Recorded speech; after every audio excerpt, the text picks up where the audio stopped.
Днес, 9 май 2025 година, точно 80 години след края на Втората световна война, отнела живота на 60 милиона души, включително 27 милиона съветски граждани, ние, гражданите на Европа, навдигаме глас.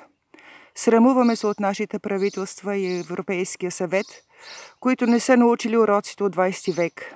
Европейският съюз, който някога беше замислен като проект за мир, беше изопачен и по този начин предаде самата същност на Европа.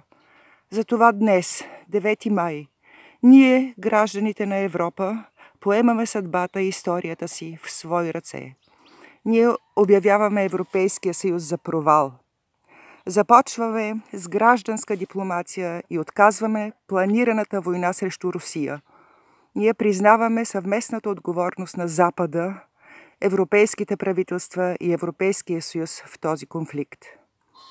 Ние, гражданите на Европа, заедно с Европейския проект за мир, се изправяме срещу безсрамното лицемерие и лъжи, които се разпространяват днес, в Деня на Европа, на официални церемонии по държавната телевизия. Обръщаме се към гражданите на Украйна и Русия. Вие сте част от европейското семейство и ние сме убедени в това, че заедно можем да организираме мирно съжителство на нашия континент. Пред очите ни са снимки на военни гробища от Волгоград до Рига и Лотрингия. Виждаме пресни гробове, оставени от тази безмислена война в Украйна и Русия. Докато повечето правителства на Европейския съюз и отговорните за военната кампания мълчат за последиците от нея за населението, ние научихме урока от миналия век. Европа означава не на войната. Помним постиженията на европейското строителство през миналия век и обещанията, дадени през 1989 година след мирната революция. Призоваваме за създаване на европейско-руска младежка организация по модела на френско-германската младежка организация от 1963 година, която сложи край на наследствената вражда между Германия и Франция.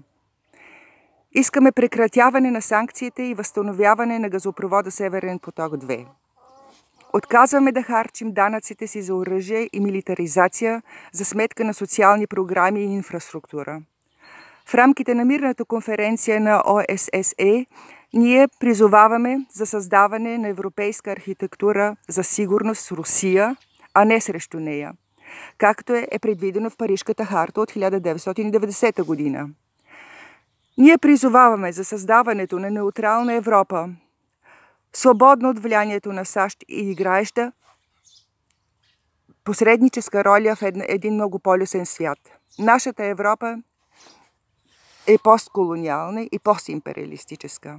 Ние, гражданите на Европа, обявяваме края на тази война. Няма да участваме във военни игри.